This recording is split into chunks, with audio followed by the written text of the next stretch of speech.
也那国民党总统参选人侯友宜最近的民调是掉车尾，党内嘛伫讨传出有人想要甲换掉。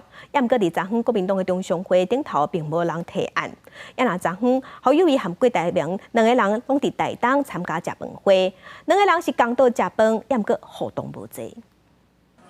国民党总统参选人侯友宜因为要赶飞机离开进前，主动甲鸿海创办人郭台铭礼貌握手问好。只是咱2个月过了，两个人在一面共场出现，因虽然坐共桌，也毋过中人4个人无啥互动。我觉得台东人的热情跟台东的热气球一样，非常的热情，非常的热情，我非常开心。 郭台铭学到台东人的热情，也毋过问起党内换侯友宜的风波，伊无加讲。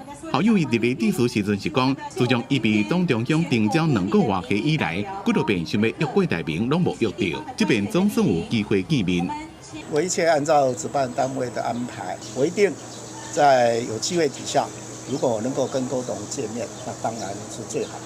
不过侯友宜面临的政客难题，毋那即件，国民党立委郑丽文就提出由韩国瑜代替侯友宜。不过国民党主席朱立伦是强调，绝对无可能甲侯友宜换来。我们的支持度一直垫底，低迷不振，这个是事实，也已经超过1个半月的时间了。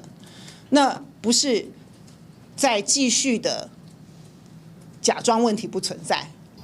国民党绝无可能换侯。 也绝对不会卡侯，绿色的特权横行，更是需要大家能够团结一致，能够下架民进党，政党轮替。因那团讲，国民党内面听郭台铭的中常会要联署，原本是定伫咧12中到中常会要提案，要求党中央做到总统提名3阶段整合的承诺，变相对换侯友宜施加压力。不过尾听郭台铭拍算要提案的中常会拢无参加，中常会并无任何联署的提案。记者综合报道。